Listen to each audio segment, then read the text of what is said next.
Mayor Jerry Wires from Glendale. I am filling in for the chairman today as the vice chairman. The first item on our agenda for this meeting is to call the meeting to order. It appears that we have a quorum present, but let's do a roll call to make sure that's the case. Melissa, can you please take a roll call of the members? Yes, thank you, Mr. Chair. I'll go down a list of members. Please unmute and indicate if you're present. Mayor Anderson. Here. Thank you. Councilmember Barker. Mayor Barney. Mayor Barney.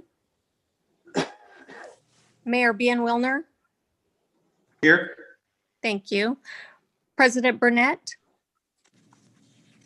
Mayor Carlett. Here. Thank you. Jen Daniels. Mayor Dickey. Mayor Gallego. Mayor Hall. Yes, I'm here. Thank you. Mayor Hartke. Here.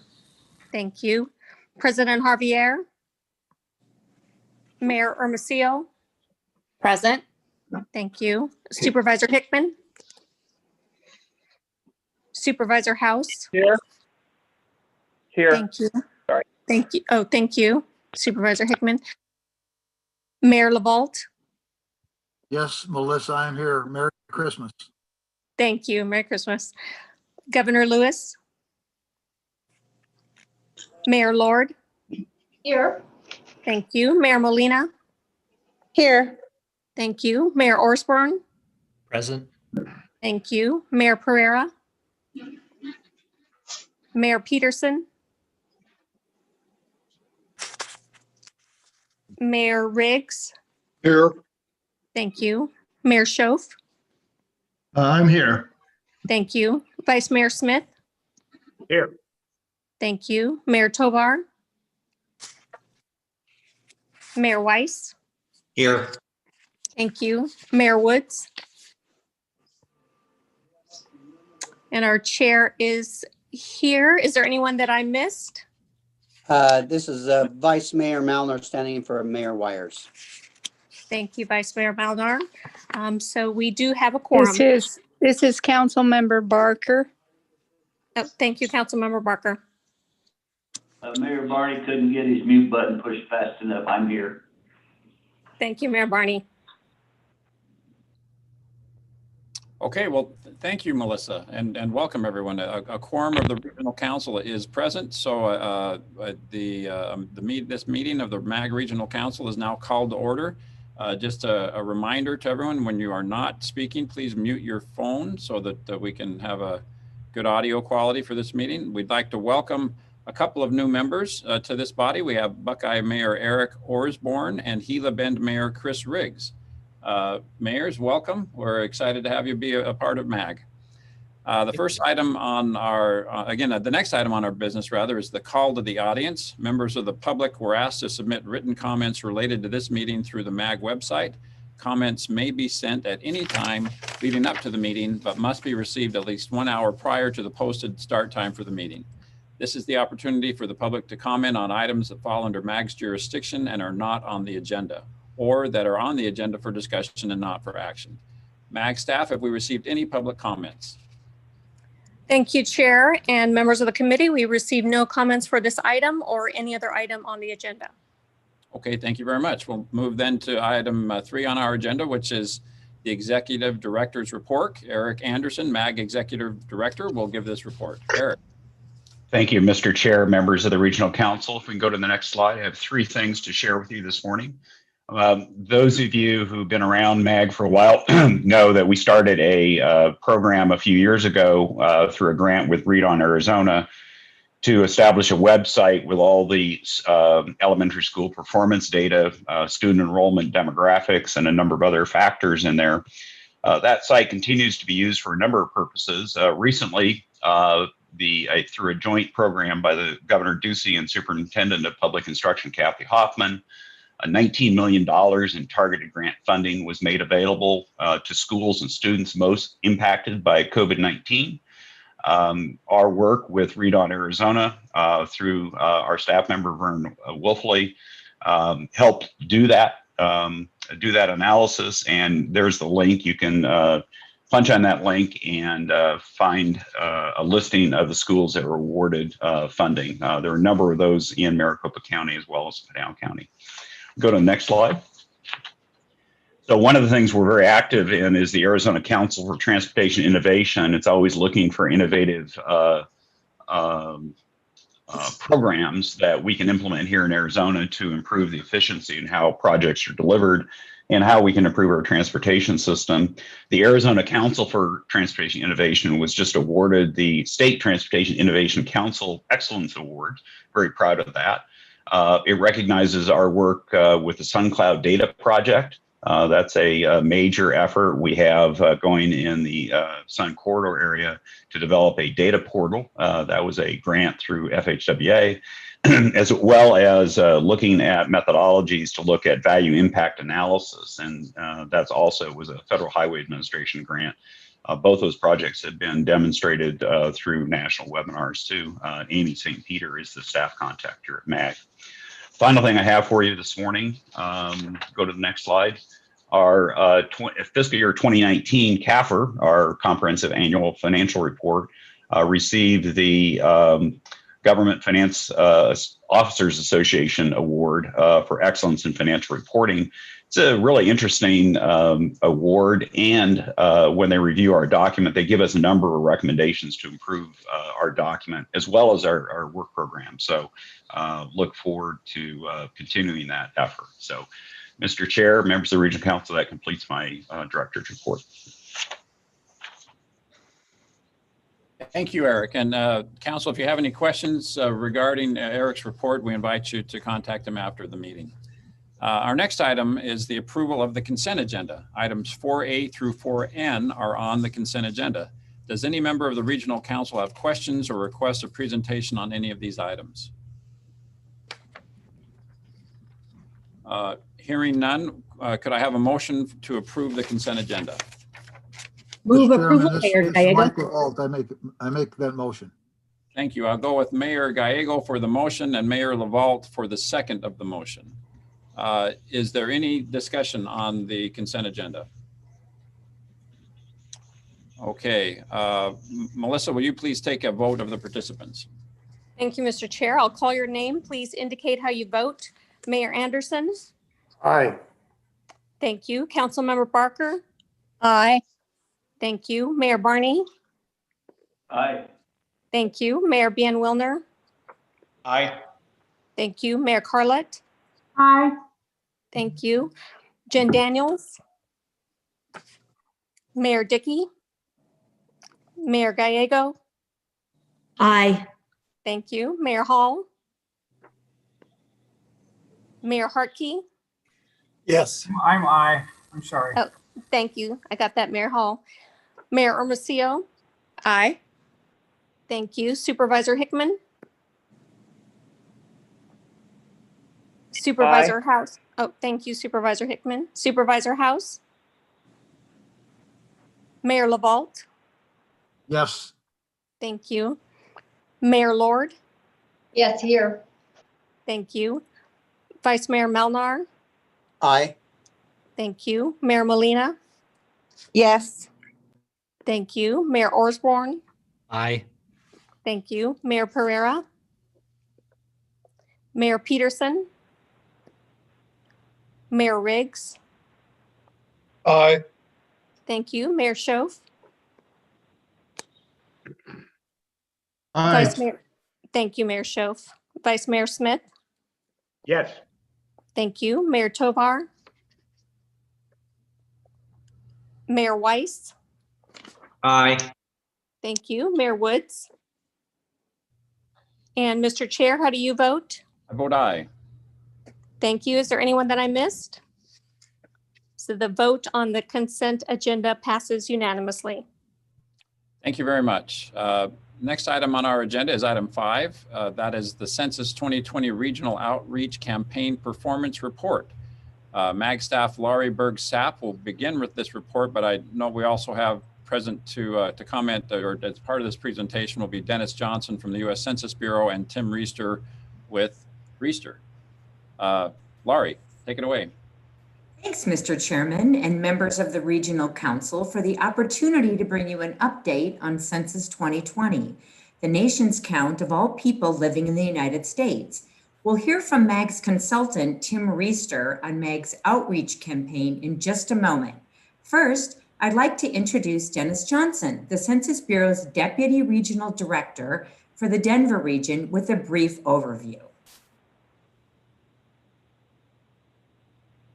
Thank you, Lori, and I hope everyone can hear me. It's a great honor to be here with you this morning. Actually, it's afternoon where I'm at, coming to you live from Irving, Texas. So first and foremost, I want to thank all of you for the role that you played in making sure that we had a complete and accurate 2020 census. And I know there are way too many people to start thanking individually, but every one of you had a role in making sure this was successful. So we thank you. I'm going to give very briefly some national and regional information about the census. And then I think we'll hear a little bit more about how things went locally. If you could go to the next slide. This presents some information about our response rates. And when we say response rates, these are the households that responded to the census when they received the invitation, and they either went online or made a phone call or filled out a paper form to respond to the census. Nationally, we were above expectations at 67%. And we only expected a little over 65%. So we were very pleased with that. And it actually exceeded the response rate that we had in 2010. Amazing that this was accomplished during a year that I think every single aspect of our lives were impacted by the pandemic. And the fact that we were able to rally together and your local citizens became census takers, and they made sure that we got a complete and accurate count. We're very proud of a couple things. First of all, that the internet, the structure that we used to collect the responses had very little downtime. There were no data breaches to speak of. And we kept advertising that take 10 minutes to do the census and it will affect you for 10 years. It actually only took 9 minutes on the average. So we were very pleased about that. Most of our folks responded on the internet, almost 80%. So that turned out very well. And it's a sign of how things will be done in the future. And if you could go to the next slide, even though we had about 2/3 of our residents that responded to the invitation, we still had another third that we had to visit and collect information from. And that's what we call our non-response follow-up. Again, about 1/3 of US households were visited, total of 64 million addresses, which is quite significantly higher than what it's been in the past. And we were very pleased with a couple signs of quality. In some cases, we have to use a proxy respondent, someone who knows about the household but doesn't live there. But that was limited to about 24% of all households, which was actually right about the same as we had in 2010. And another method we use to collect data from households that haven't responded is administrative records. We were expecting almost 1 out of 5 households we would have to collect using other federal or local records. And actually the percentage was much less than that at 14%. So those indicated a very high quality collection of data. On the next slide, if you would, we visited households on the previous slide. We also visited all sorts of other living types of quarters, such as dormitories and nursing homes and correctional facilities. And you can see from the numbers here, we visited those to a greater extent than we've done in the past. 215,000 group quarters across the nation, 37,000 outdoor locations where people might have been staying because they were experiencing homelessness. And also we visited some 63,000 service providers, soup kitchens, and temporary shelters to make sure that every single person had a chance to be counted. On the next slide, we talk a little bit about the partnerships that we developed. And again, that involves pretty much all of you and our partners that we developed over the last few years. We had in our region alone 67,000 partners, and these are organizations like yours that partnered with us to make sure we got a complete count. We had 313 specialists that were helping to coordinate that activity. And eventually we had over 48,000 census takers, which helped us to get that census done out of our 50 area census offices. What's next is on the next slide. We're expecting that the population counts for each state will be released very soon, around December 31st of this year. And by legal statutes, we're supposed to have that information to the president by that date. And that's certainly what we're aiming to do. The redistricting counts, those that you will use to redistrict your state legislative districts, your local districts, and even the federal legislative districts, will be available. Normally, they would be available April 21st. Because of the pandemic, we can't guarantee that that will happen in 2021 on April 1st, but it will happen shortly after that. We continue to do some evaluation studies of the census. And of course, as always, we conduct regular census surveys, such as the American Community Survey, to keep that census information as up to date as possible. And finally, just one final thank you on the next slide for all of the work that had gone into helping us. If you can see the pictures there, you can see some of the events and some of the presentations that were all centered around the 2020 census. And finally, our biggest thanks to you, and there will be a real copy of this next slide that will be presented to all of our partners, in particular the MAG and the association, members of the association. So that will be forthcoming, and we certainly can't thank you enough. The census, as you know, is not something that the Census Bureau just does. It's something that we all play a part in, whether it's just filling out your own form or helping others to understand how important it is. And we can't thank you enough for being a part of that. And with that, Lori, I'll turn it back to you. Well, thank you so much, Mr. Johnson. We now have Tim Reister, Chief Executive Officer of MAG's consultant firm, here to share some highlights of MAG's 18-month outreach campaign. Tim? Thank you, Lori. Mayor Giles, it's a pleasure to see you, sir, and members of the MAG Regional Council. I want to personally thank you. I know so many of you and your staff were involved in making the census count a success, and I know this was a challenging time. But we are so honored to have done this work with you and so pleased with the outcome. In fact, we wanted to share with you a few slides so you could see the data that was collected as a part of the campaign effort for MAG. Next slide, please. So you can see this campaign, and you may recall when we first began discussing it, was a multicultural campaign, and the campaign was conducted both in English and Spanish to ensure that we reached all of the citizens of the Maricopa County greater area. Next slide, please. Let's take a look at the campaign performance. Next slide.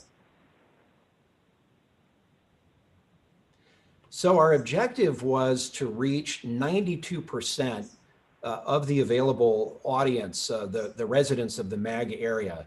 And 92% is a very difficult number to hit. Because even if you reach using all different media, it's nearly impossible to reach 100%. But what we found is that the media partners were as equally as motivated as all of you and your staff members to help us get this done. We overexceeded our objective.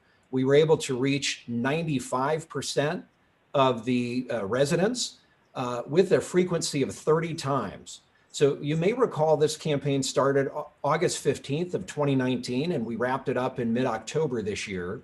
And over that period of time, 95% of the people in the county saw this campaign 30 times on average. So that's a very successful reach and frequency in our industry. Next slide, please.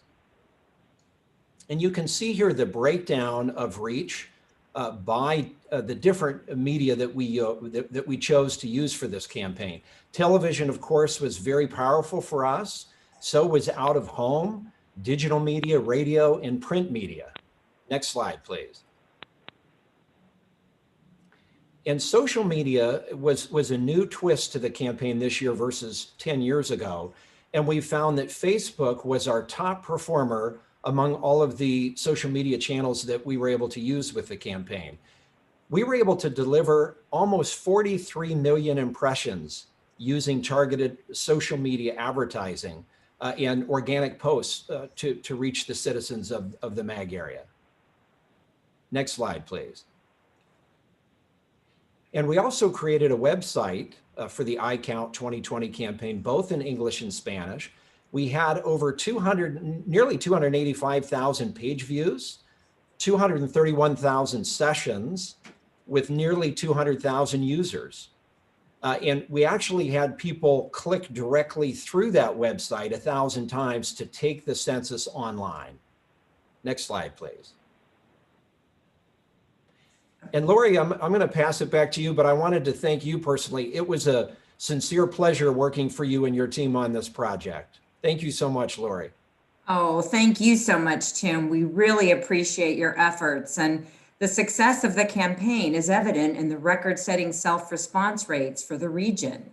And Mr. Johnson mentioned this. We had a lot of challenges, a possible citizenship question, changing deadlines, a global pandemic, but the self-response rate for Maricopa County was 68.3%. That's higher than both the self-response rate for Arizona and the nation.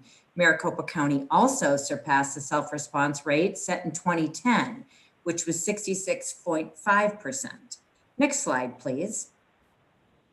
Here are just a few lessons learned from MAG's regional census communication group, which provided oversight for the campaign. While many agreed in-person events had the biggest impact, the reliance on digital strategy was very effective. Member agencies also expanded partnerships into safe, contact-free engagement, such as food bank flyers, social media contests, yard signs, and door hangers. Having bilingual staff, advertising, and collateral help reach important communities, and member agencies sharing their resources and ideas work to benefit all. Next slide, please. I want to say a big thank you to our partners at the Census Bureau, the Reister team, and the co-chairs of the Census Communication Group, Goodyear City Manager Julie Arndal and Chandler City Manager Marcia Reed, and all our member agency staff for their hard work to lead the region to a record response. That concludes our presentation. We welcome your comments or questions. Well, thank you, Lori and Mr. Johnson and Mr. Reister for that great report. Our members of the MAG Regional Council, do you have questions for the folks that made this presentation? While you're pondering that, let me throw one out, if you don't mind. I think, like many of the members of the MAG Regional Council, I have participated on some U.S. Conference of Mayors calls or the League of Cities and Towns calls about the census, and most recently, as we all know, the deadlines for completing the count were extended, and that was the subject of litigation, and ultimately it was the count was called to halt too.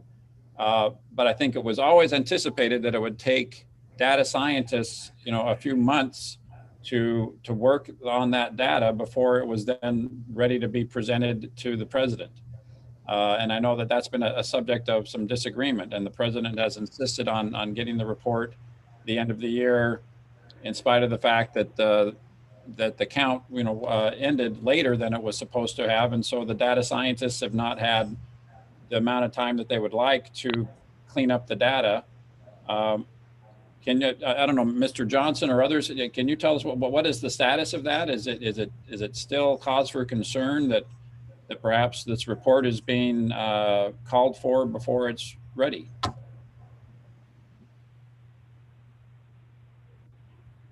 This is Dennis Johnson. From the perspective of the Census Bureau, we're doing everything we can to ensure that we have that information ready by December 31st or as close as possible to that date. We've been assured by the folks, the scientists and the statisticians that are working on it that they will ensure that it won't be released until they are confident in the quality of the data once it's released. So we are standing behind that. You are correct. There is ongoing litigation, and obviously don't know how that may turn out. But in any case, our goal is to meet our statutory deadline or as close to it by December 31st. Okay, thank you. Members of the Regional Council, any other questions on the census? I don't really have a question, but I would like to say y'all did an outstanding job on the presentation this year. Thank you, sir. Thank you. I agree. Yeah, that is quite an achievement to have the self-response rates come in higher than in previous times. And so obviously the efforts that Mr. Reister and MAG to have a successful census were successful. So thanks to everyone who worked so hard on that. And this item is on our agenda for information and discussion only, so there's no action that's required. Are there any other comments or questions about the census? Hearing none, we'll move on. Agenda item 6 is emerging trends in housing and homelessness. MAG Regional Analytics Director Anubhav Bagley will begin this report. Thank you, Mr. Chair, members of the Regional Council. Thanks for giving me the chance to come in and talk about current trends in housing. And then I'll be joined with my team members from Human Services and Amy later to discuss further items related to the homelessness side. Next slide, please. Some of these slides you've possibly seen before, but they're more kind of connected to the topic itself. To start with, it's the unemployment rate, which has started creeping up. So for Phoenix metro area, the unemployment rate right now for October is 7.5%. That means about 192,000 of our labor force are not able to work, do not have a full-time job. Obviously, this number is lower than what it was in April, which was about 310,000, 311,000. But what is concerning is that this number does not include anybody who is underemployed or has currently left the labor force and is just not looking for a job because of the current situation. Next slide, please. One of the things that MAG staff is working with Department of Economic Security is we are getting data by zip code on unemployment claims in the state.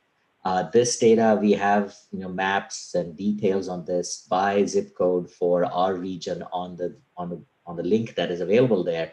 But the big piece here really is in the last month, from October 20th to November 19th, Phoenix metro area, there were about 107,000 benefits paid.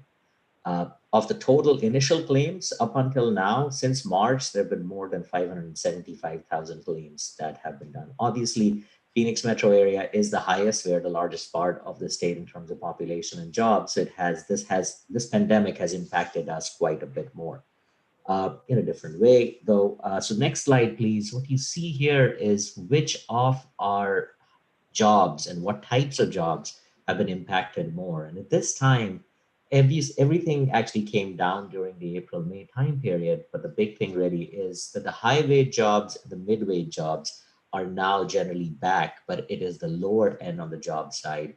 This is comparing to the same time in January 2020. And low-wage jobs right now are about 20% lower than what they were back in January 2020. Next slide, please. Now, moving topics back to the housing market and its affordability, next slide. One of the things which is not a big surprise to everybody is that Phoenix market, our housing prices have been going up quite a bit. We've actually seen a run up of about 16.7% in the last 12 months in the housing prices. So our median housing price at this time, it's upward of $340,000. We are now higher than the national average by about 28,000. The gray line here, the 313,500 is the national median housing price. Not a big surprise. Western US, California, Washington State, Oregon, etc., are much higher. They're higher by about 120,000 on the median housing price than the Phoenix market. And I'll come back to that point in a little bit. Next slide, please. this is the piece that I was coming back to, which is one of the questions that one of my presentations last time, Mayor Gallegos had asked us, do we know where these buyers are coming from? And yes, we've been able to identify by zip code where the buyers are coming from in the past few years. In general, by month, it's been between 15 to 20% of our buyers are out of state or international, international primarily being from Canada. Currently in this whole thing, 17% total between 2015 and 2020 have been out of state. This map is identifying where are the hotspots, where are the buyers from out of state, where is that money flowing into our region from. Of the top 10 markets, 6 of them are on the West Coast. San Francisco, Los Angeles, Seattle, Portland are the big ones. But then among the top 10, you also have Denver, Chicago, Minneapolis, and New York. Those are the big ones that we've seen going over time. But what's also very interesting is out-of-state buyers and international buyers are in general paying about 16% higher on the median price. So they're about $52,000 higher on the house on an average than in-state buyers. Obviously, possibly they're buying larger house because of the affordability, etc. Next slide, please. So what this is leading to is the fact that our sales transactions and the pricing has obviously gone up. This chart in blue, you're seeing housing sales that were under $200,000. In 2011, most of our housing sales, actually about 70% of the sales were under $200,000, and about 90%, just about 90% were under $300,000. That is the one in green. Under $300,000 now is just about 50%, and under $200,000 is just about 13%. So there is a massive shift in our housing market, and you're seeing a lot more of the higher priced homes being available and made available for sale. Next slide, please. But what is more concerning on the housing side and the affordability piece of things and the run up on the prices is the rental prices. This chart is from 2010 to 2020. And in 2010, 2011, we had about 20+% of our rental units were under $500. 90+% of our rental units were under $1,000. Well, now under $500 is non-existent in the market. You don't have any units available under $500.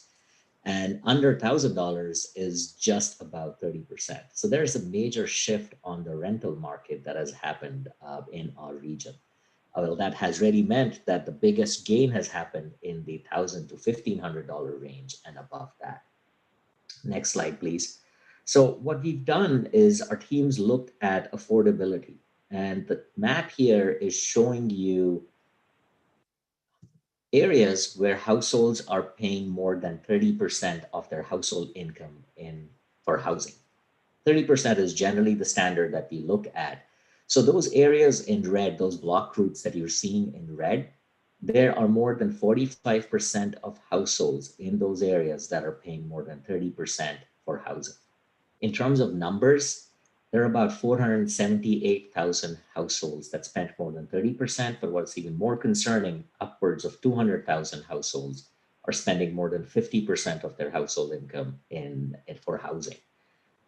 We've also looked at the fact that most of these households that are paying high parts of their income for housing costs, 90 to 95% of these households make less than $60,000. And about 50% of these households are single worker households. And in general, when you look at these areas, and you're looking at some analysis to start looking at this against unemployment claims, I would expect there to be high correlation between those two. And next slide, please. So the next piece of information MAG staff has been looking at working with Maricopa County Justice Courts is evictions. In general, our region over the past few years has seen about 6,000 evictions per month. In March, there was a moratorium, an Arizona moratorium that went in. And so our evictions actually dropped down to about 1,500 or so per month in April, May, June timeframe. October is when the Arizona moratorium went away and expired. And now in December 31st, there are 2 federal moratoriums. They are expected to expire in December 31st. Well, the number of evictions has now been rising, and that eviction number in October was upwards of 3,000. Next slide, please. In terms of these two maps that you see, the left map is showing you where these evictions were in 2019. That was about 68,000 some evictions in 2019. The right map is showing you about half those evictions that have happened to date in up to October 2020. And those areas that you see highlighted are very similar to the areas that you saw highlighted on the vulnerable population that we were showing in terms of households that were paying more than 30 or 50% of their household income. Next slide, please, which is kind of what is this next slide basically is telling you is based on where these zip codes and block groups, we can tell you that about 77% of the evictions are happening in that lower income, high risk population, those households that are making less than $60,000 per month. Next slide, please. Coming to the last couple of slides for this part of the presentation. Recently, earlier this month, there was a study released by University of Arizona done by the National Low Income Housing Coalition and a couple other partners. And they've looked at this nationally, and they're looking at this, they're suggesting that for Arizona, the number of households at risk of eviction is anywhere between 121,000 to 274,000. Obviously, the largest part of that would be, if this were to come true, would be happening in our region. We account for about 65–70% of the population. In terms of costs, this is expected to be a cost of about $1.1 billion to $2.5 billion. That cost is because of costs of emergency shelter, costs related to medical visits, etc., foster care, and a number of other items. Next slide, please. The last two slides, this last slides are showing you data from the Census Pulse surveys. So Census Bureau has started doing these pulse surveys post-COVID, looking on a weekly basis of what's going on. This is the most current data for the week time between October 28th and November 9th. And what they're looking at is everybody that was living in a rental occupied unit. What's concerning is about 20% of the respondents felt that they had no confidence in making rent payment next month. This is about double. So that means 1 in 5 households felt they would not be able to make rent payments next month, as compared to the US, which is about 1 in 10. So that's about 11%. Phoenix Metro is about 20%. Another 15 or 16% had slight confidence. So that was concerning looking at this. And the next final slide in my section lays out the same part of the survey on those respondents that were currently not current on their rent, they were behind on their rent payments. About 14.5% felt that they would very likely be evicted within the next 2 months, and about 58% additional felt that they would somewhat likely be evicted in the next 2 months. Mr. Chair, members of the Regional Council, I'm going to hand over the next set of the presentation to Sarah Kent from our Human Services team. Next slide, please. Thank you, Anubhav, and thank you, Mr. Chairman and members of the Regional Council. As Anubhav said, I'm Sarah Kent, and I'm a Human Services Planner at MAG in the Regional Continuum of Care. Next slide, please. So to tie in what Anubhav discussed about the lack of affordable housing and evictions, I want to talk to you about the homelessness data that we collect so that we can better understand the crisis as a region. For one, the Continuum of Care participates in the point-in-time count, or as we call the PIT count. And the PIT count is an annual street and shelter count that determines the number of people experiencing homelessness in our region at any given point in time. And the point in time that I'm referring to, and we've talked to you about before, is January 27th, 2020. So the PIT count's an annual source of data on homelessness and is reported to Congress as part of the Annual Homelessness Assessment Report, or the AHAR. And the PIT count is the primary source of unsheltered homeless numbers and helps to inform communities on the number of people who do not access services such as emergency shelter or transitional housing at any given point in time. Next slide, please. So the point in time count marks a substantial increase of 12% over last year. There's a steady increase in homelessness in our region. And with eviction rates being one of the highest, as Anubhav mentioned, in the nation, as well as affordable permanent housing decreasing rapidly, our region is simply not keeping up with the impending crisis that is homelessness. Next slide, please. So you can see here that homelessness is increasing overall. And for folks who are homeless and sleeping on the streets, this is a huge crisis. So perhaps most troubling is the fact that for the first time, the number of people on the streets, which is 3,767, surpassed the number of people in shelters, which is 3,652. The unsheltered population has steadily increased since 2015 and grew by 18% compared to 2019. So the most alarming part that I want to make here is that chronic homelessness is up by 118% since 2015.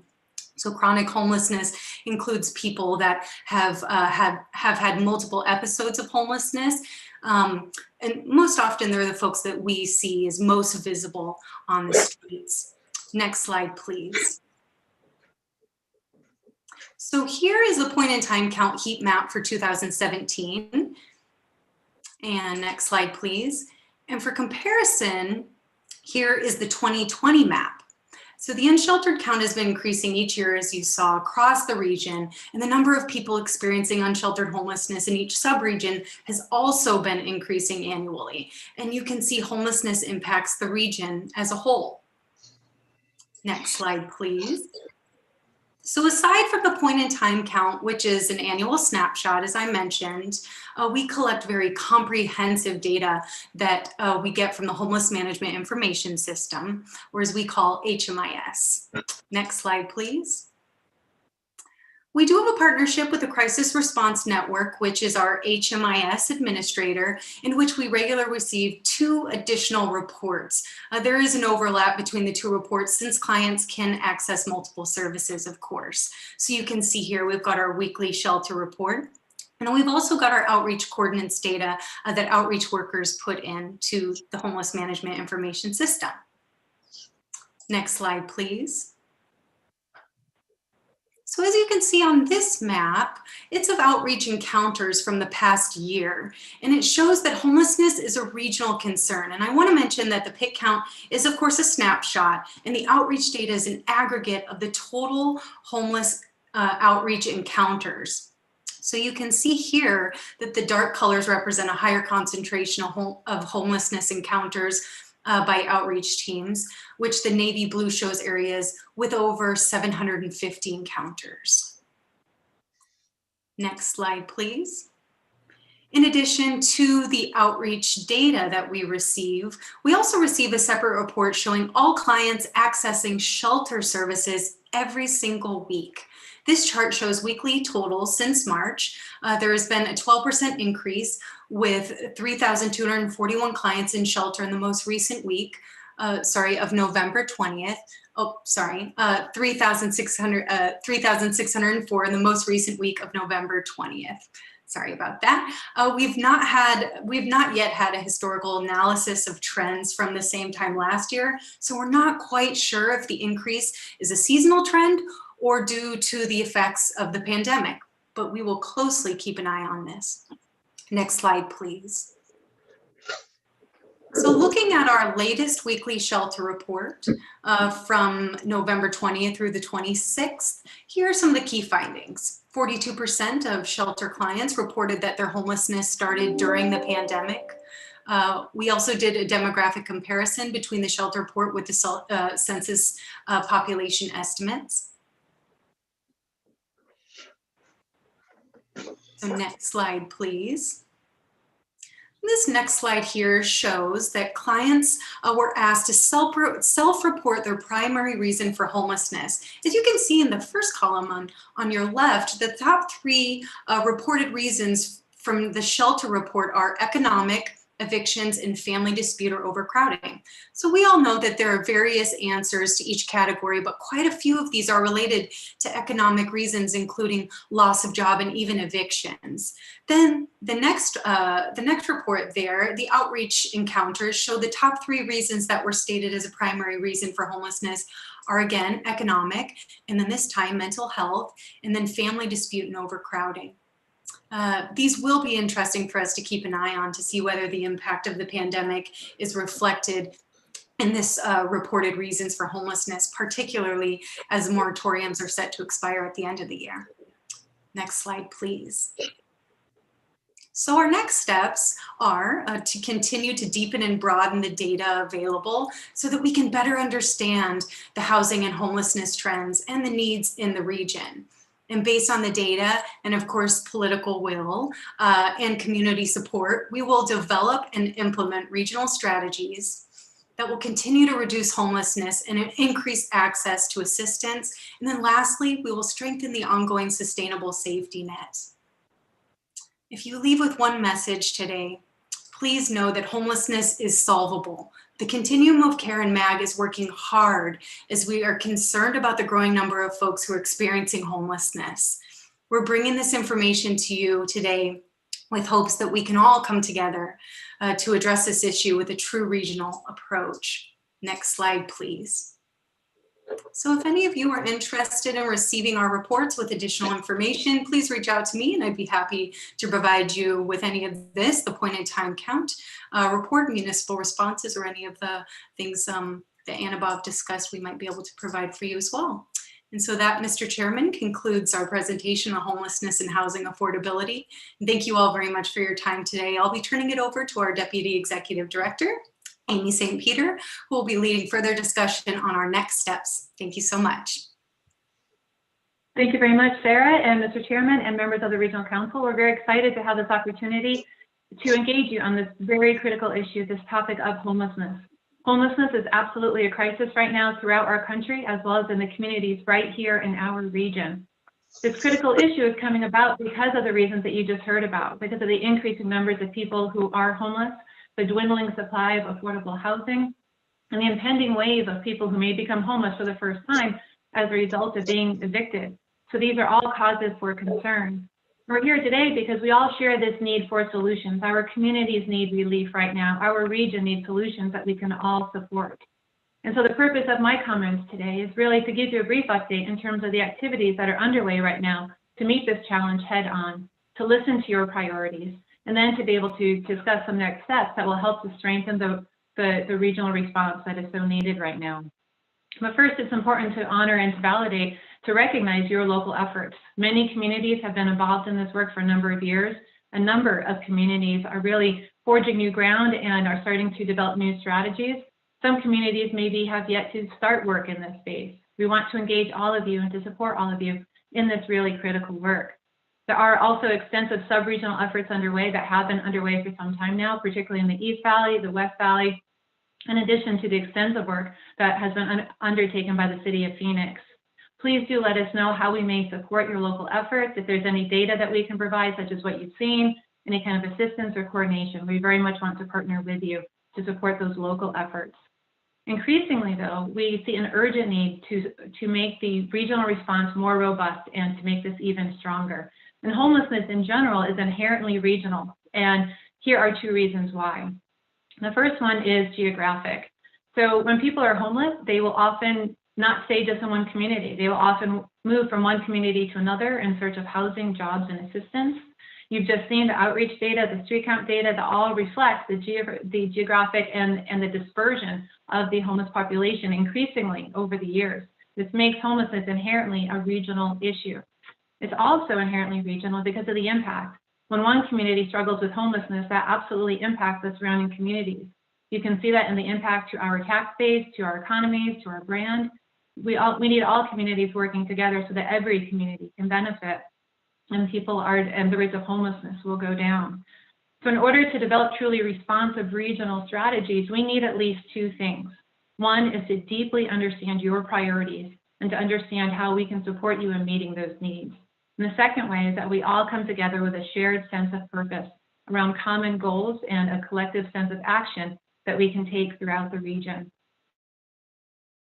Opportunities that exist right now, that exist in ways where we can align our local efforts and we can leverage our regional partnerships. And all of this work, though, the goals are fairly simple. It's to reduce the numbers of people who are homeless, it's to increase access to shelter and services, and to strengthen the safety net that so many more people will need in our communities very, very soon. MAG has been very active in this space since 1999, when the Continuum of Care first came to MAG. Since then, MAG has been responsible for developing the application on behalf of the region to the Department of Housing and Urban Development. These actions have resulted in more than $459 million coming down to the region in federal funding to support homeless assistance programs right here.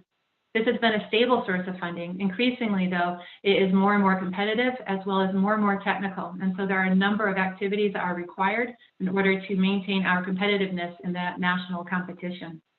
Current efforts of the continuum of care include a very strong focus on racial equity, as well as the most recent focus on really taking a pivot and doing a deep dive into policy. And we are building up capacity within the continuum of care to be able to respond to that need. An example of a newer regional effort is the Regional Collaborative on Homelessness.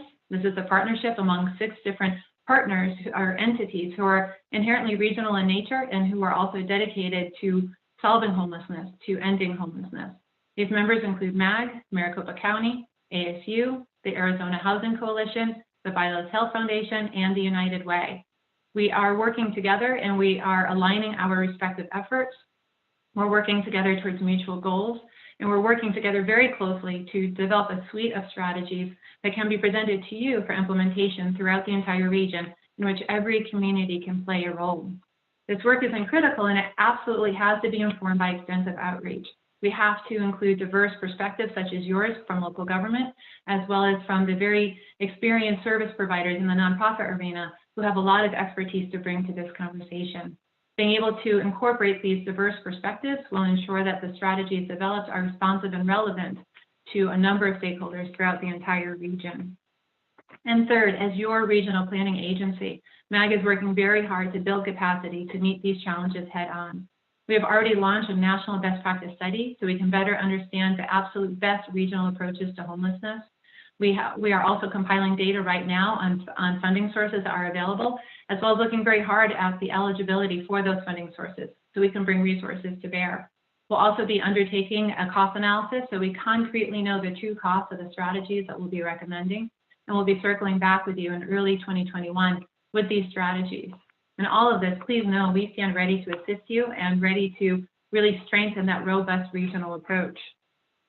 We are here today to receive any direction that you might have on any one of these activities that are underway and to get your direction on any additional activities, anything that we can do to enhance that collective ownership, that shared responsibility for homelessness throughout the region. We have been reaching out to your staff and we encourage you to do the same. That line of communication will be essential as we work to create the strategies that will help to strengthen your communities and help to strengthen the residents living in your communities. Today, we are really looking for your consensus to move forward in this work to develop those regional strategies that will be critical to addressing the inherent nature of homelessness and to provide an opportunity for every community in the region to be able to fully participate in these efforts. In conclusion, we want to thank you for your feedback, for your support. We encourage your feedback throughout this entire project process. And in particular, we are very focused on action. We've heard from you loud and clear. You're not necessarily interested or needing a long planning process right now. Instead, you need solutions. Your communities need relief. And we stand ready to help you to deliver that throughout the region. We encourage you to contact us early and often throughout this. And in particular, we'd like to know how you would like to be involved in this work, how you want your communities to be represented and included in this work. So that does conclude our presentation, and we're happy to take any questions, comments, and ideas that you might have. Thank you very much, Mr. Chairman, for this time today. Well, thank you, Amy and Anubhav and Sarah, for that very important report. I'll add just a comment that when I became the mayor of Mesa 6 years ago, I remember saying homelessness is an issue in our community. And as this has progressed, prior to the to COVID-19, hitting us in March, I changed that from homelessness is an issue to homelessness is the issue. And COVID has really done nothing but just shine a brighter light on that fact. So if we were meeting live and in person today, I would ask Mayor Kate Gallego to stand by the door.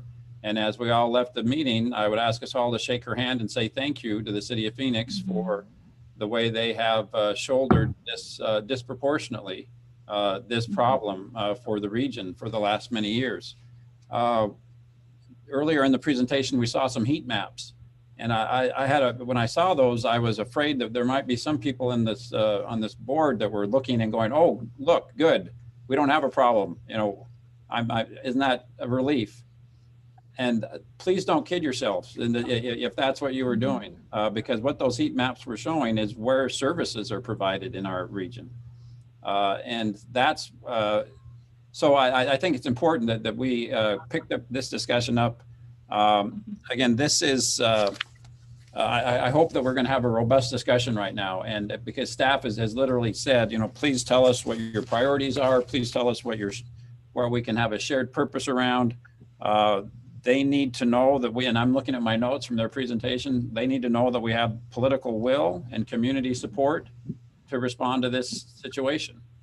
And we need to come up with next steps for a regional response. Again, we all share responsibility for this issue. So I hope, and in our region, MAG is famous, you know, around the country as being the exception. When we talk with our colleagues from other parts of the country, they all talk about the bickering that goes on regionally.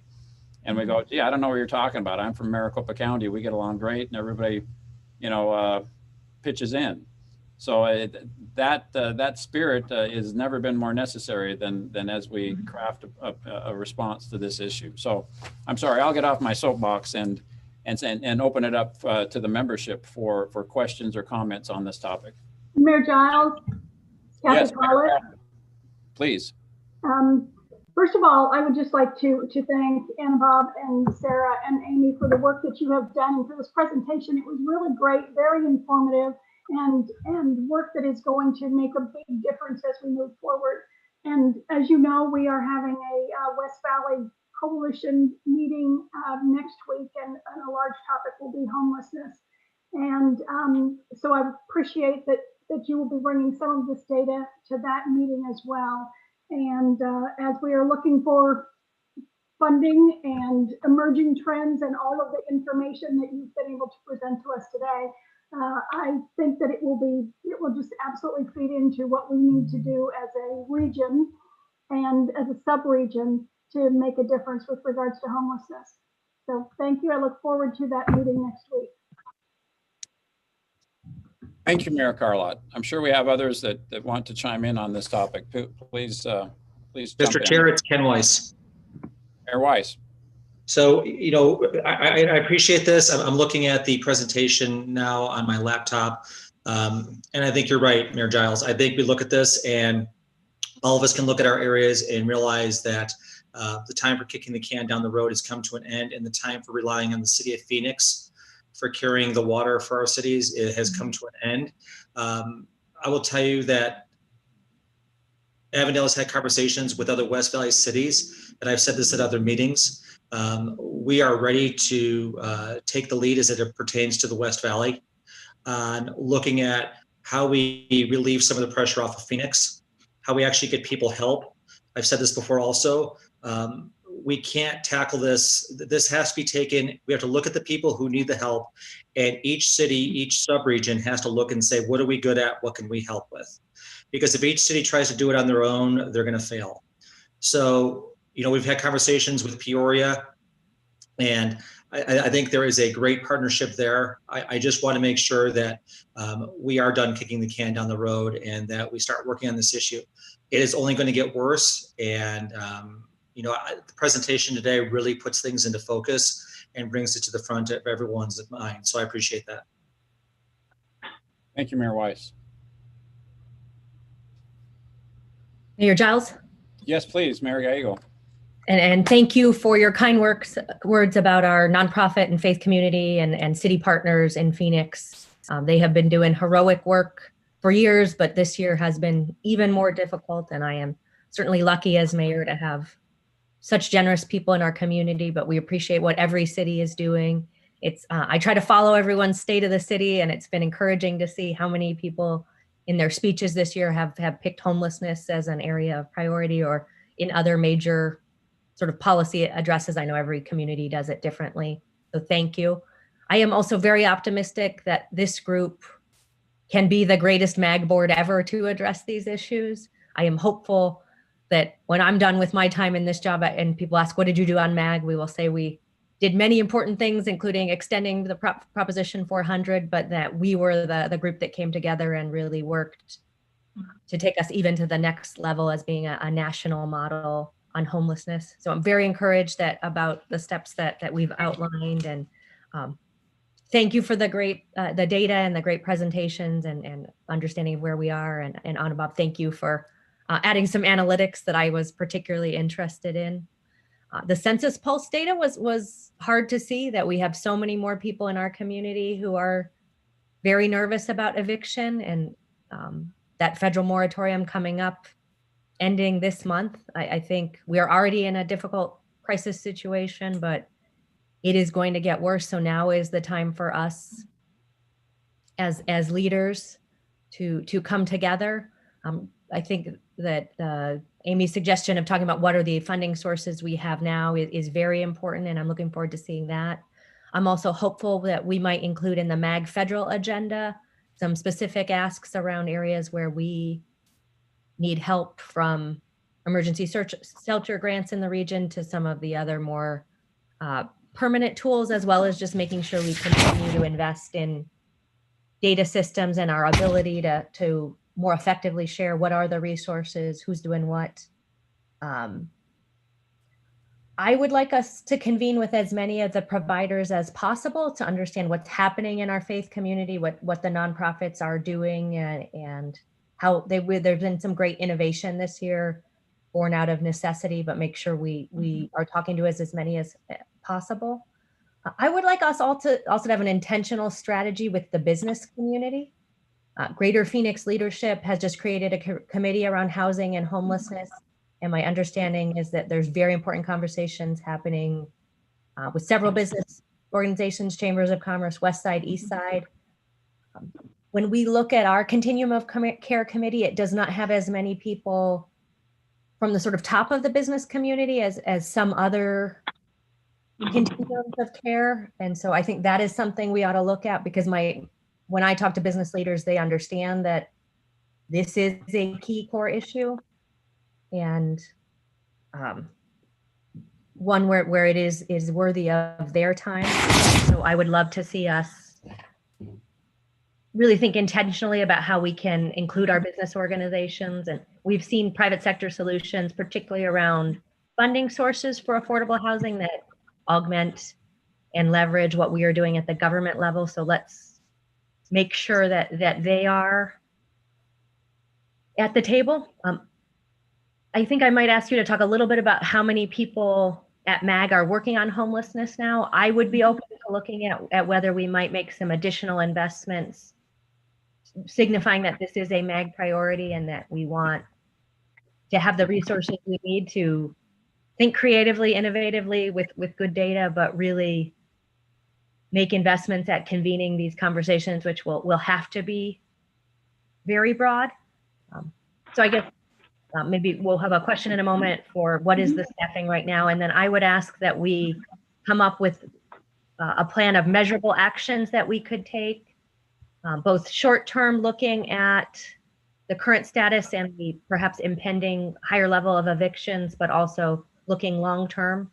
In many ways, it is a blessing that so many people have wanted to move to our community and that there is such demand for housing, but people who have lost their housing or are having sleepless nights worrying about losing it may not feel so blessed right now. And so we ought to think how we can address that. So maybe I'll turn to Amy with this, talk about how we are staffing right now and what might be some options going forward. Thank you very much, Mr. Chairman and Mayor Gallego. We do have 4 full-time staff members who are dedicated exclusively to the continuum of care. We have recently brought on someone from a different division through Satna Gupta. She's on our policy team and she's helping out with the policy analysis. So that's been a great add. Also, the team under Anubhav is assisting as well. We do have an open position that we'll be looking to fill very soon. We do greatly appreciate that support. When you compare our continuum versus others across the country, we do have a very lean staff, a very hardworking and talented staff, but fairly lean. And so we appreciate the opportunity perhaps to augment that. We are also working very closely with our other regional partners to each be able to address our specific skills, our skill sets, and to be able to leverage each other more fully. We do absolutely agree with convening as many of the providers as possible. We do that extensively through the Continuum of Care Committee, as well as through work groups and subcommittees. And we'll be working through our regional partnerships as well to bring in additional provider voices. They are absolutely critical to this. I would agree very much with that. In terms of your recommendation for adding a business member to the Continuum of Care, wholeheartedly agree. Solving the issue of homelessness isn't up to any one sector. And so we need to make sure that we're working with different leaders across all sectors right now. We did actually pause the new member recruitment for the Continuum of Care Board because we wanted to ensure that we were bringing on people in the right sectors, the right level, who could really help us to bring the work of the Continuum of Care Board to that next level, to be able to be much more deeply engaged in those policy issues. And so your recommendation to bring on a top tier business person would be fantastic. And so we'll certainly bring that back to the board. They are planning a strategic planning session for January, and we'll be starting to work on what that looks like in December. And so this feedback comes at a very, very good time and will really help us to position the board to have maximum impact moving into the future. Thank you. Thank you. Through the chair. Yes, please. This is Kevin Hartke from Chandler. And Amy, thank you for that and so much the work you've done and the comments from other mayors. I've got a little bit of history with Continuum of Care. And so my next question is, Amy, at different times, seemingly HUD priorities have not mirrored our local priorities. And how is that meshing, particularly in this day of COVID and other related things?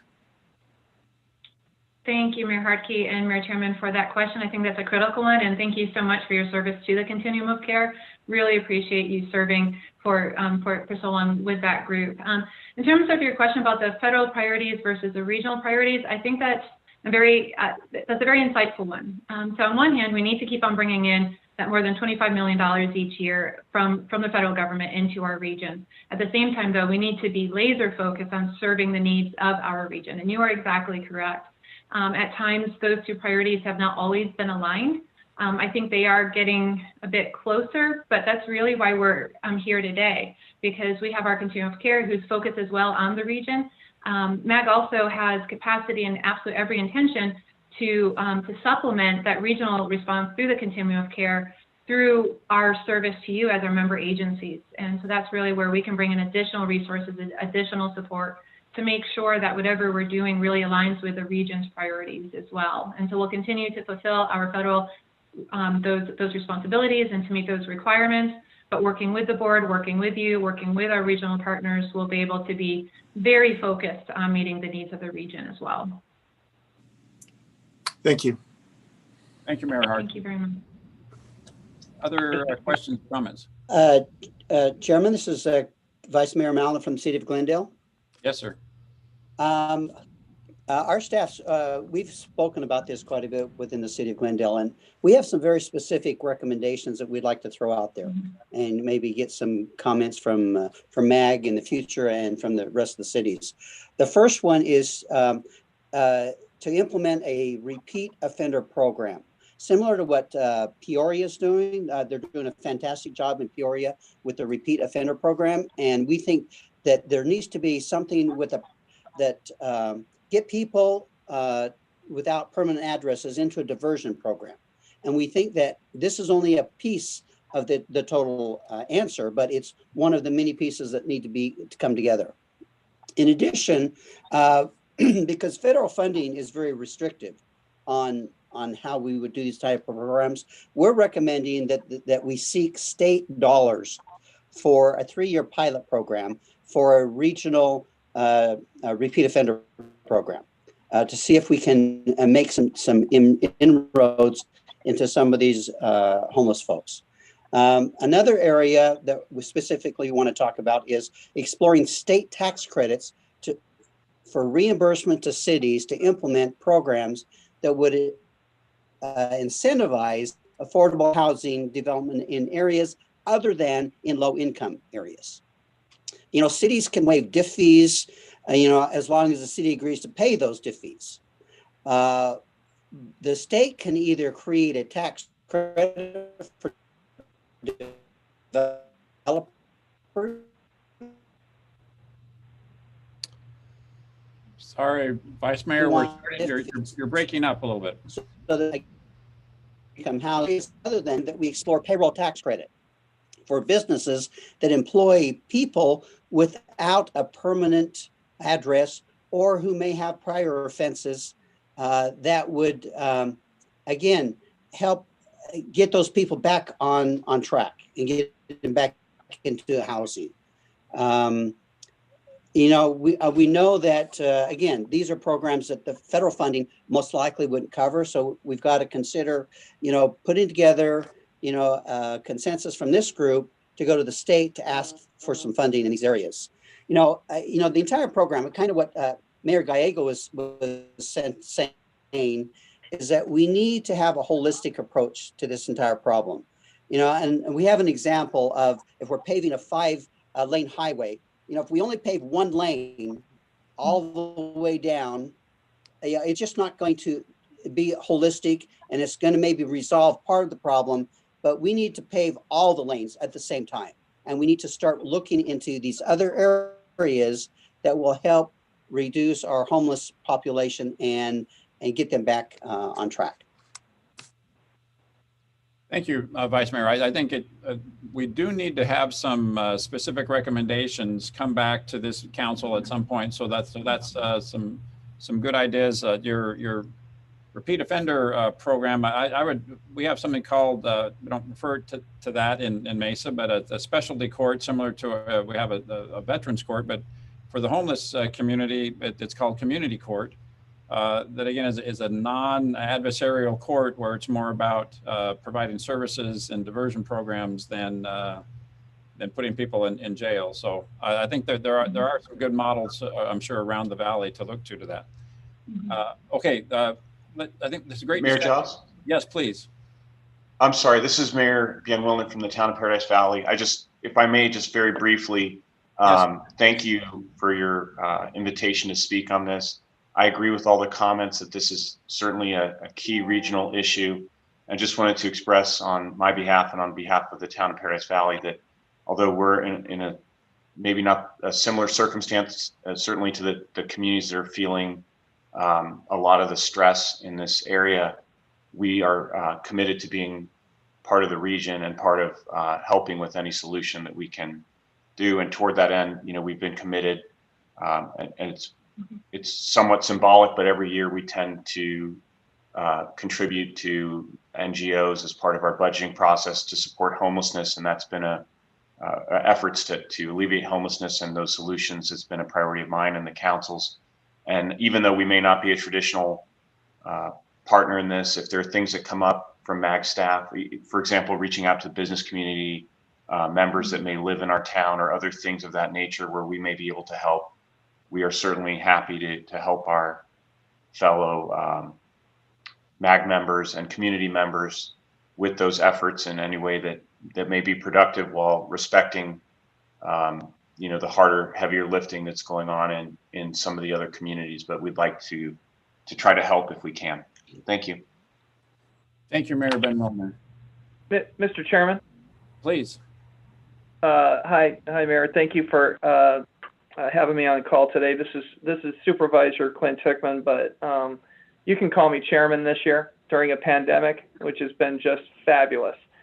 And I'm going to have to jump here shortly to continue to work on an election that never ends.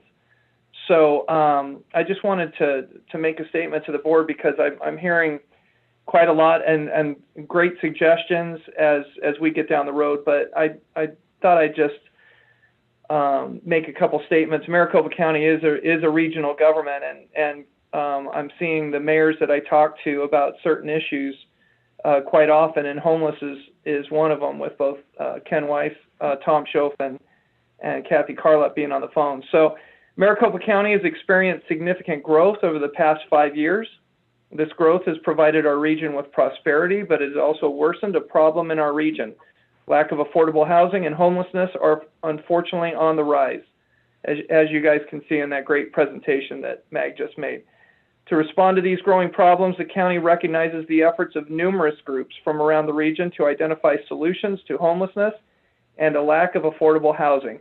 We therefore support MAG leading the discussion and collaboration on regional solutions to housing and homelessness so that government, nonprofits, and the community have a forum to work together to address this issue.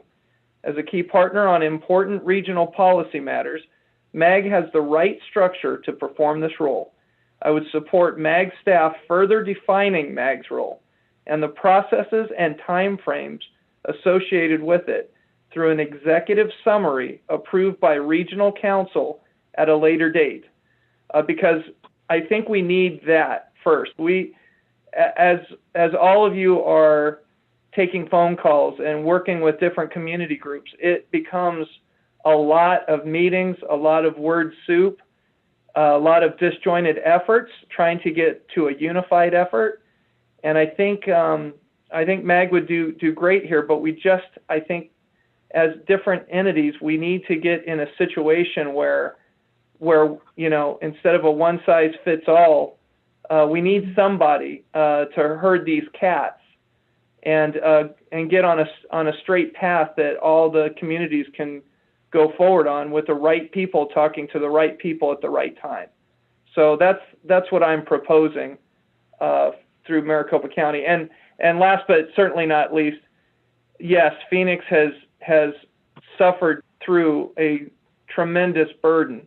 They do have a magnetized area of where people are seeking benefits and help, called the Maricopa County Shelter right there at times. So, but we've tried to work together, and we want to make sure that we continue to. But we need other regions to emerge in this as well. Thank you, Chairman Hickman. Well said. Other comments? Mayor Giles, if I could. Yes, sir. This is Chris Riggs, Town of Gila Bend. This question is for Sarah. Sarah, do you have any data on how many of the people that were contacted were veterans? I know I saw the 17% mental health, and I realize a lot of our veterans do have a lot of issues reintegrating into society, and that can tend to lead them to become homeless due to PTSD. So I was just curious if you had any idea what the percentage was. Yes, sir. Thank you for your question. And Mr. Chairman, thank you. Yes, we can absolutely filter out who our veterans are within the Homeless Management Information System, as well as our weekly shelter report and the outreach viewer data. And I would be more than happy to send you along a report that has that for either the region or just your municipality. But we absolutely collect that. And one of our work groups within the COC is actually addressing veteran homelessness. So it's very, very important to us. And I very much appreciate your question. Thank you, sir. Thank you. Thank you. I'll just point out that a couple, I don't know, City of Phoenix, City of Mesa, we have currently unused VASH vouchers. These are just like Section 8, good as money homeless vouchers. So if you know of any on the street veterans, we can give them immediate assistance and house them immediately because we have unused vouchers for that purpose.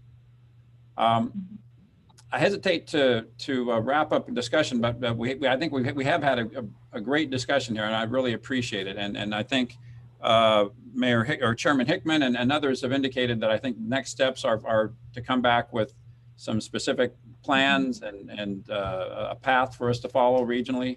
So Amy and Sarah, did you get the feedback that you feel like you needed on this agenda item?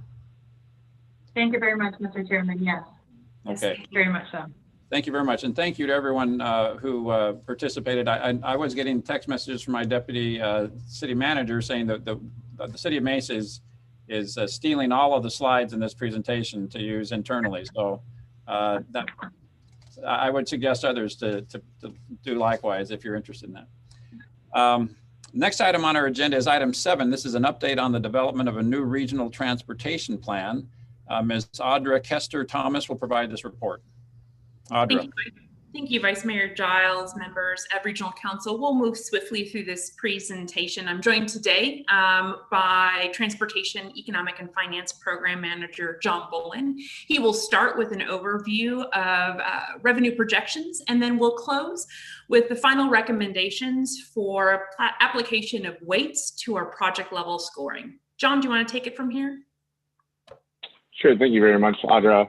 Mr. Chairman, members of the MAG Regional Council. Next slide, please. So as Audra had indicated, next slide, please. I will quickly give an overview of the revenue portfolio here in our region. And then based on that, also quickly move through each of the different revenue sources, giving what will amount to the projections for the next RTP and extension of Prop 400. Next slide, please. So as we've talked about in the past, really when we think about Proposition 400, it's the 2003 RTP that really was the basis for that ballot initiative. And as part of the 2003 RTP, we actually put all the different revenue sources on the table. So if you look at the pie chart on the screen, you can see the composition of those revenue sources. Sales tax, which tends to be our focal point, made up a little more than half of it. And then the balance actually came from a combination of state funds as well as federal funds. So consistent with what we did in Prop 400, I'll briefly walk through the different revenue sources that represent the projections for the next RTP. Next slide, please. So I'll start with the item that's top of mind to everybody, which is the transportation sales tax. So just as a quick note, for purposes of consistency, our estimates or projections are at a half-cent level. We can certainly come up with different variations of projections based on requests. We've also done the projections at both the 20 and 25-year horizon. Next slide, please. So we approached this very conservatively. We used very conservative real growth rates relative to historic averages, slightly below where we've been since 1985. Over a 20-year period, we're projecting just under $15 billion in current year dollars. And then if we were to extend that out an additional 5 years, that total grows to about $19.5 billion. Next slide, please. So the next funding source I'll touch on is HERF, which is near and dear to all of you, of course, representing a major funding source for your communities. So as part of both state legislation as well as ADOT board policy, a portion of the HERF actually flows directly to the MAG region and is controlled by the freeway program. Next slide, please. And of course, as we've talked about historically, one of the big challenges here is that the gas tax rate has been constant. And so if you look at total HERF collections in 2000, compare them to total HERF collections in 2019, we actually collected less in 2019 when controlling for inflation than we did in 2000. Keep in mind that over that same time period, the state's population grew by more than 40%. So we are having to do more with less. And in fact, in 2019, that was the first year that if you look at the total composition of HERF, the gas tax actually made up less than 50% of total revenues. Next slide, please. So, of course, with that being said, we were very conservative on our estimates over a 20-year period, projecting what flows to the region. We're projecting about $2 billion, and then extending that out an additional 5 years, we get to $2.5 billion. Next slide, please. And then the last funding source that I'll talk about is federal funding. I really want to emphasize that federal funding plays a very important role in delivery of our regional transportation system. Within federal funding, we can sort of think of it as two different areas. There's the Federal Highway Administration funding and FTA funding. Looking back at Proposition 400 collectively, it made up almost 40% of total revenues, so very important. Also, most of the federal funding received by the region flows through formulas. So as we're thinking about things like discretionary grants, while they do help, they play a relatively minor role with respect to total federal funding. Next slide, please. So in terms of Federal Highway Administration funding, our region actually receives funding in two different ways. First, there's a portion that goes directly to the state and then is then sub-allocated to the MAG region for our regional freeway program. And then there's a separate funding source that flows directly to MAG. Next slide, please. So considering the portion that flows directly to MAG, which is a little bit smaller than the portion that flows to our region through the state, over a 20-year period, we're projecting just under $3 billion, and then a 25-year period, we're projecting $3.7 billion. Next slide, please. And then in terms of the ADOT funds that flow to our region, over a 20-year period, we're projecting $6.1 billion. Extending that out 5 years is $7.9 billion. Next slide, please. And then finally, our last funding source is FTA. So again, our region receives a formulaic allocation. Our FTA funding is a little bit different too, in terms of relative to FHWA funding, where a lot of these really large capital projects, think light rail, think streetcar, are heavily dependent on federal discretionary programs. So for purposes of our initial projections, we're not including that discretionary money. And the only reason we're not is because we simply just don't know what the project portfolio will be. So once we have the plan further developed, we'll layer on that additional funding as part of our total revenue portfolio. Next slide, please. So just looking at the formula funding, we are projecting a 20-year total of $2.3 billion, and then extending it out to 25 years is $3.1 billion. Next slide, please. And then bringing it all together, here's the summary slide. Very important information, obviously, as we consider the development of the next RTP. So our updated projections for a 20-year horizon, projecting $28.2 billion, and then extending that out an additional 5 years brings us up to a total of $36.7 billion. So with that, I will turn it over to you, Audra, and I'd be happy to answer questions later on. Thank you, John. Next slide. The second thing we wanted to present to you are our final recommendations on the project level scoring. Next slide. This will be the part of the process, step 2, where we attempt to identify the highest performing, the most needed projects. So you know we have a needs catalog of over 1,400 entries, and we need to dwill that down to a smaller group and subset to evaluate in our scenario planning and trade-off analysis. And our process will be to evaluate through a quantitative mechanism those highest performing, most needed projects. Next slide. Our proposed freeway weighting is with the mobility goal at 30%, prosperity at 30%, safety at 20%, responsiveness and preservation both at 10%. This is directly from feedback of our management committee work group this summer and feedback we took through and received from our policy committees, including Transportation Policy Committee just a few weeks ago. You'll see here for our freeways, it acknowledges our higher mobility requirements with freeways, as well as the important economic development role our freeway network plays. Next slide. You'll then see these weights applied to those individual criteria, which we will apply to the freeway and highway projects within the catalog. Next slide. For our arterial projects, we had originally recommended mobility, safety, and prosperity all equally weighted at 25%, preservation at 15%, and responsiveness at 10%. This was directly related to the feedback we received from managers this summer that acknowledge our arterial grid network has an underlying preservation aspect to be considered. While this does balance economic prosperity, safety, and mobility, feedback we received at the Transportation Policy Committee a few weeks ago included a recommendation to make a slight modification, increasing mobility to 30% and preservation down to 10%.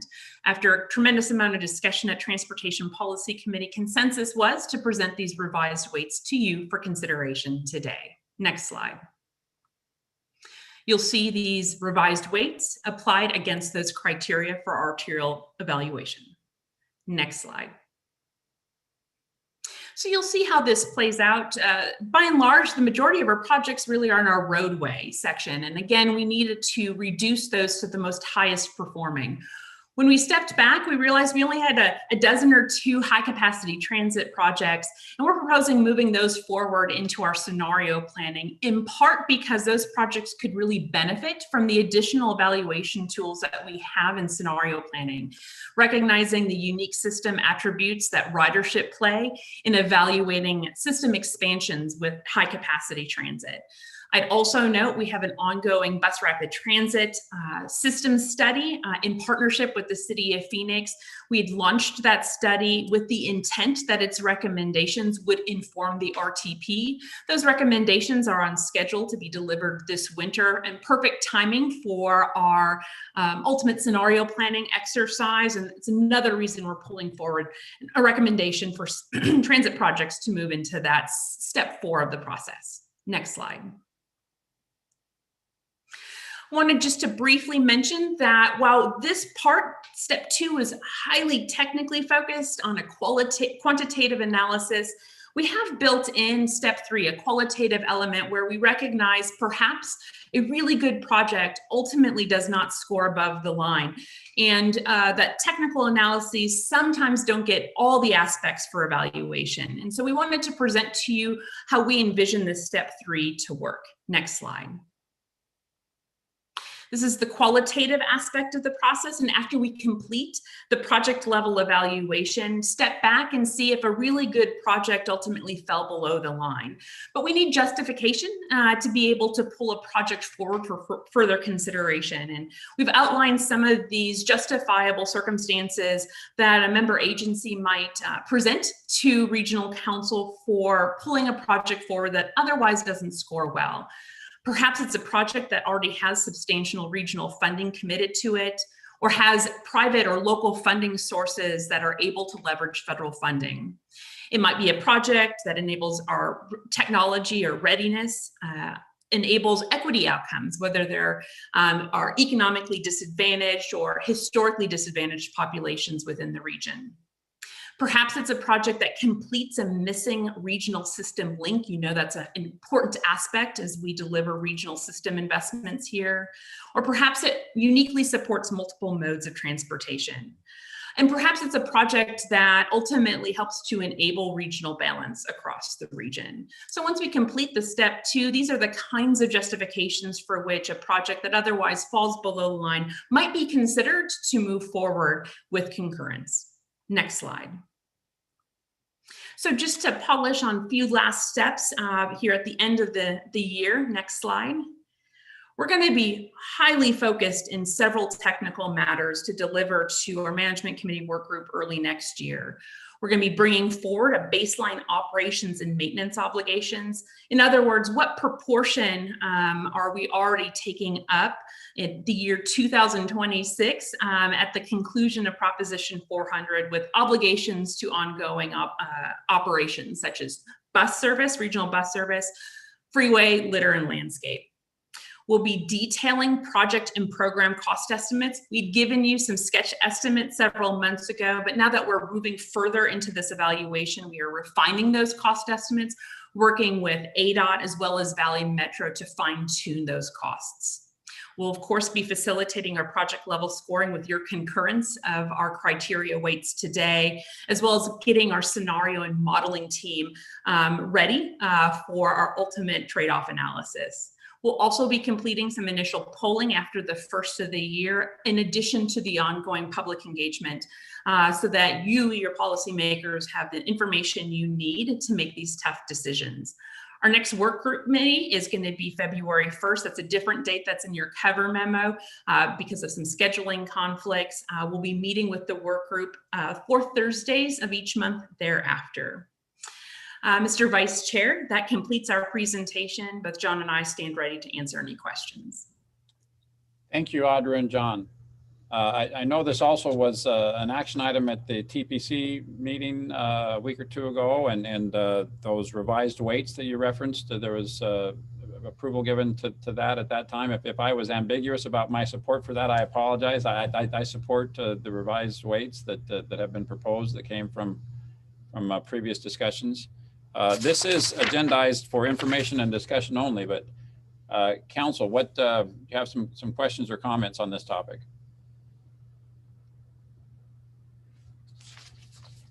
All right, thank you. Mayor Giles, this is Ken Weiss. I'm sorry, I was on mute. Go ahead, Ken. So Audra, I have a couple questions for you. Let's start with the polling data questions.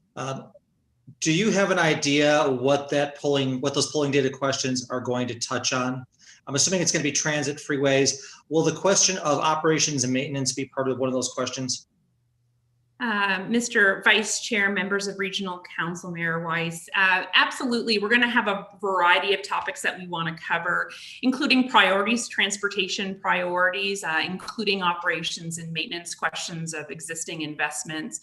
We'll be talking a little bit about, or asking, I should say, about commitments to an additional investment. One of the questions we continue to discuss is a half cent or perhaps more of an investment. We want to get clarity and feedback from constituents on it.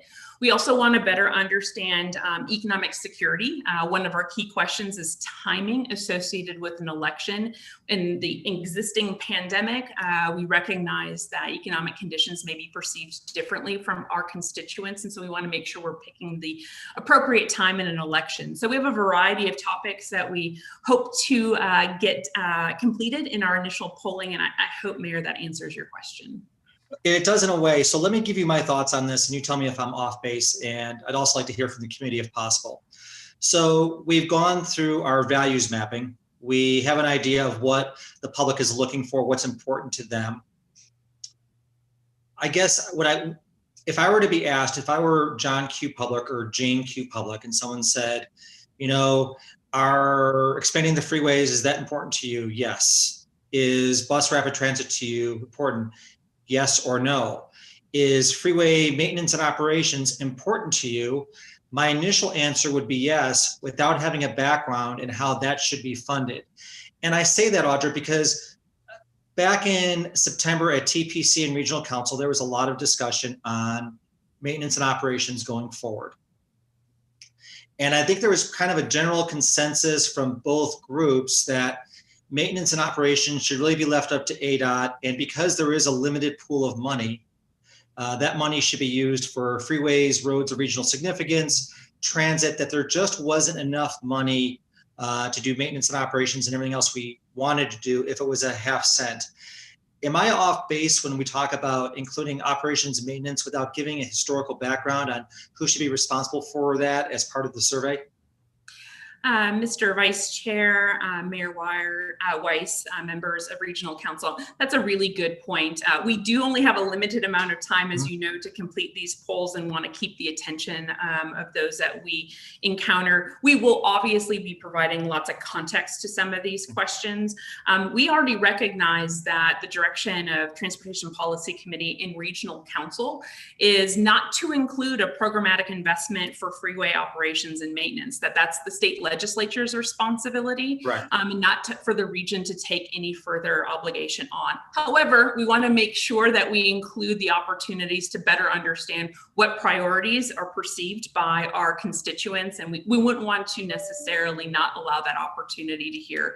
We'd also be sure to be waiting and not just allowing folks to say, yes, everything is a priority. We want to be able to tease out what are the highest priorities to help you with your trade-off questions. We already know we have more need than we have available funding for, and that's the kinds of questions we'll be asking the public as well. And the reason I bring this up, and this will be my last comment, Mr. Vice Chair and Audra, is that back in September, Mayor Hartke had talked about, the limited amount of her funding and the gas tax, how overstretched that is. But one of the things he brought up that I found really interesting was that I think we all agree that the legislature has a responsibility to fund DPS, ADOT, and everything that's included in ADOT. And Mayor Hartke had brought up that by us funding operations and maintenance, it would conceivably take the pressure off the legislature, which I'm not willing to do at this point. I think that MAG's role is to build freeways, build roads, do what they've done in the past. That's why Prop 300 and 400 were so successful. And I'd like to see us move forward with that kind of philosophy on Prop 500, but I'd like to hear from other members of the committee instead of taking up all their time. Mr. Chair, I have a comment along the same lines. This is Mayor Schoaf. Yes, Tom, go ahead. I'm also concerned about maintenance operations and its impact on this extension of Prop 400. And I'm confused, and maybe I could get some clarification from TPC and or staff on exactly what does the preservation and maintenance factor, what does that mean in terms of this allocation model you're using? What I'm concerned about is whether that is an assumption that we're going to take on some level of maintenance obligation, or is that simply looking at a project and saying that if we do this project, it will eliminate some need to do maintenance? So what is that factor? How does it figure in? Absolutely. Mr. Vice Chair, Mayor Schoaf, members of Regional Council, it's the latter, actually. With the opportunity to build on more capacity or improve these corridor segments throughout the region, we want to look at the underlying preservation and condition of the infrastructure itself. We're obligated and responsible for its ongoing condition. And if there are opportunities to remedy a infrastructure matter or otherwise enable that capacity adding feature, including bridge width or capacity, we want that to be included in the project's overall evaluation. It does not indicate an ongoing obligation for preservation or maintenance or a project that is solely for operations or, preservation or maintenance needs. A follow-on question, if I might, Mr. Chair. Yes, you can. All right, I'm sorry. Yes. When you include in the list of your items that are income potentially to an extension of Prop 400, and you include in there ADOT's allocation of HERF money to region, are you implying that we should be budgeting the overall needs of maintenance and operation on those roads that are in region? Mr. Vice Chair, Mayor Schoaf, we are in control of all of that funding and make you as Regional Council and TPC make those decisions within the region. I might invite John Bolin perhaps to add a little bit more clarification specifically on those revenue sources and the decision-making process thereof. Sure, thank you, Audra. Mayor Giles, Mayor Schoaf. So absolutely. So currently under the Proposition 400 model, we include all revenues. So when we talk about the freeway life cycle program, it's inclusive of the 56.2% of the half-cent sales tax that's allocated to the freeway program, as well as a significant portion of the federal funding that flows directly to ADOT, as well as a portion of the HERF funding. So as we're thinking about the projects, it's really incumbent on MAG, our role as an MPO, that we really get to control the investment decisions within the region. So if you look at a lot of these projects that were funded under Proposition 400 or continue to be funded under Proposition 400, they're done so leveraging all the revenues that are available. Just a comment then. My concern is that I was involved in a project that ADOT ran maybe a decade ago that looked at the issue of maintenance and operations, and it was clear at that point in time that ADOT did not have sufficient funding to do the maintenance and operations obligations that the state has allocated to it. And it concerns me greatly if we talk about doing an extension of Prop 500 and implying in any way that our sales tax dollars that are going to come from our residents should go to maintenance and operations of the roads that we're building for the state. And for the most part, these are state roads. And the obligation to maintain them should squarely be on the state, not on our taxpayers who are funding an extra tax to build them. So I have great concern that as we go through and we go forward, when we have that list and we have a list and it's maintenance, operation, and preservation, I think are in yellow.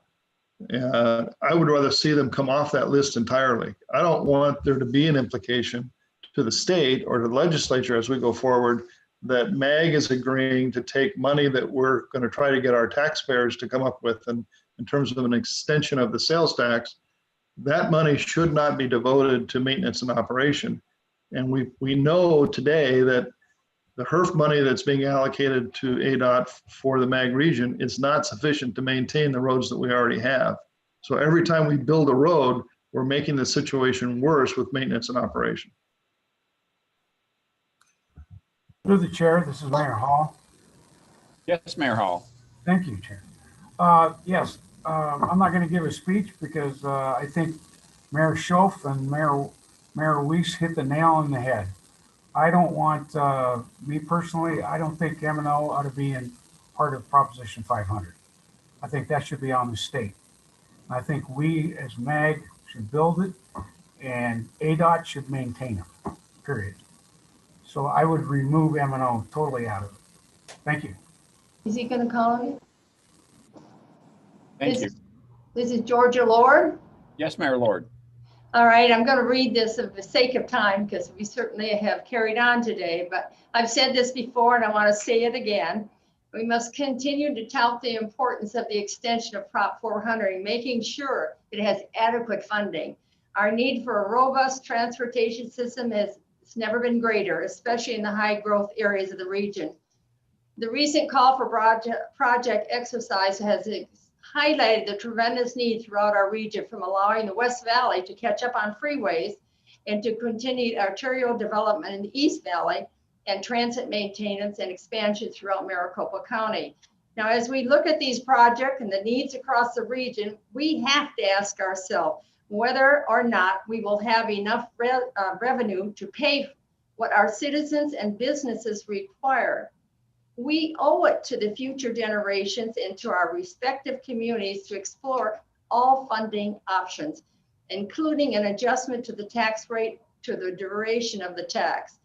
As local leaders, this is our duty. We need to rise above partisan differences.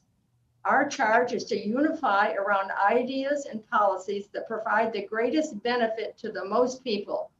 It isn't always pretty, it isn't always easy, but as local government and elected officials, we must work together now more than ever to create legacy of courageous leadership with fully addressed long-term needs. Thank you. Thank you, Mayor Lord. Other comments?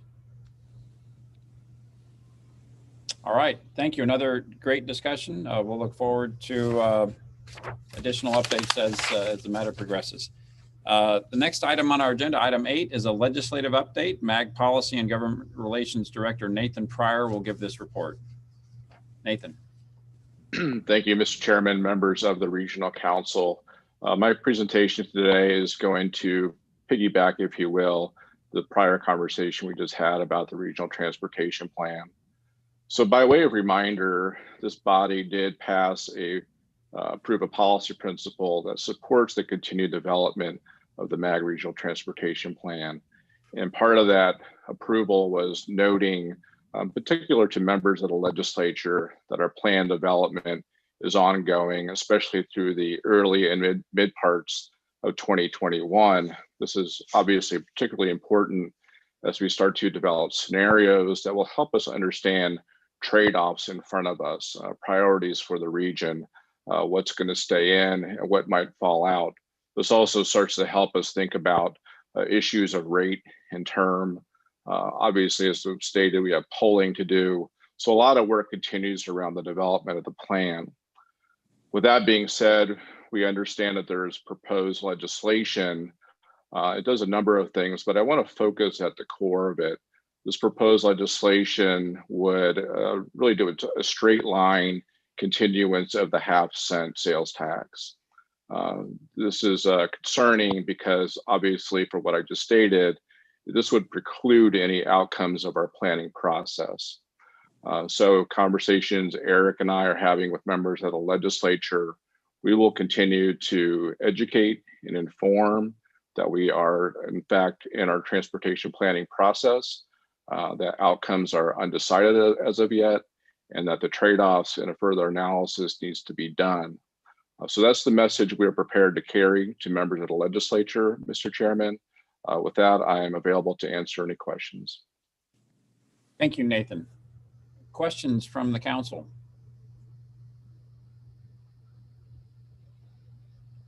All right. Thank you. So we'll look forward to working on that. I guess it's yet to be decided if the 21 session is when we want to see something come out of the legislature. And I know there's some discussion going on right now about that, a lot of discussion, but let's keep talking and see what the best strategy is. All right, thank you. Again, that item was on the agenda for information and discussion only. Item 9 on our agenda is, are there any requests by a regional council member for an item on a future agenda? Okay, hearing none. Item 10 is, are there any comments or announcements from the membership? All right, thank you very much. It was a great meeting, had some good discussion. Appreciate you sticking with us for a little bit over time. This meeting is adjourned.